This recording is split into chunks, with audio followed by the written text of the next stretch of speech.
Retirement planning.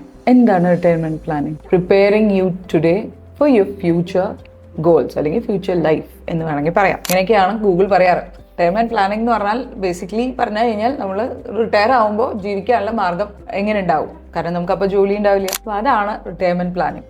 അതിലത്തെ ഒരു option മാത്രമാണ് റിട്ടയർമെന്റ് പ്ലാൻസ്. ഇപ്പോൾ ലൈഫ് ഇൻഷുറൻസ് കമ്പനീസ് കൊടുക്കുന്ന ഒരുപാട് പ്ലാൻസിൽ ഒരെണ്ണമാണ് റിട്ടയർമെന്റ് പ്ലാൻ. അതെങ്ങനെയാണെന്ന് വെച്ചാൽ ഒരു നിശ്ചിത തുക നമ്മൾ ഒരു കാലയളവിലേക്ക് നമ്മുടെ സാലറിയിൽ നിന്ന് നമ്മൾ അങ്ങോട്ട് അടയ്ക്കുക. ഒരു 10 കൊല്ലോ 12 കൊല്ലോ അങ്ങനെ ഉണ്ട്, 10 പേ 12 പേ എന്നൊക്കെ പറയും. അപ്പോൾ ഒരു നിശ്ചിത തുക അത് എത്രയാണെങ്കിൽ നമ്മളെ കൊണ്ട് പറ്റുന്ന പോലെ ABC അമൗണ്ട്സ് അടച്ചു കഴിഞ്ഞാൽ അതൊരു 10 or 12 or 15 ഇയേഴ്സ് കഴിഞ്ഞാൽ ഒരു നമുക്ക് മന്ത്ലി ഇൻസ്റ്റാൾമെന്റ്സ് ആയിട്ട് ഒരു പെൻഷൻ പോലെ നമുക്ക് ഇങ്ങോട്ട് തരും. ചില ഒരു 50,000 റുപ്യ അല്ലെങ്കിൽ 1,00,000 റുപ്യ എന്താണ് നമ്മൾ തീരുമാനിച്ച പ്ലാനിനനുസരിച്ച് നമ്മൾ അങ്ങോട്ട് അടച്ചനുസരിച്ച് നമുക്ക് ഇങ്ങോട്ട് തരും. അതുപോലെ തന്നെ അതൊരു ടൈം ഫ്രെയിമിനാണ്. That will be for 10 years or 12 years. അതിന് ഒരു ആഡ് ഓൺ ആയിട്ട് അവർ തരുന്നത് ലൈഫ് ഇൻഷുറൻസ് കവറേജ് ഉണ്ട്. ഓരോരോ പ്ലാൻസിൽ ഡിപ്പെൻഡ് ചെയ്തിരിക്കും. അതുപോലെ തന്നെ ഇതൊരു പെൻഷൻ ഇത്ര കാലത്തേക്കാണ് തരിക, ഒരു 10 കൊല്ലം ഒരു 15 കൊല്ലത്തിന്. അതൊക്കെ പ്ലാൻസിലുണ്ട്. അത് കഴിഞ്ഞാൽ ഈ അടച്ച പൈസയും തരും, ലംസം എമൗണ്ട്. ഞാൻ പ്രിറ്റി കൺഫ്യൂസ്ഡ് ആയിട്ടുണ്ടാവും ഇത് കേൾക്കുമ്പോൾ എന്ന് എനിക്കറിയാം. But try it out. ഇതിനെക്കുറിച്ച് കൂടുതൽ അറിയാൻ ഇപ്പം നിങ്ങൾക്ക് ഞങ്ങളെയൊക്കെ സുപരിചിതരാണ്.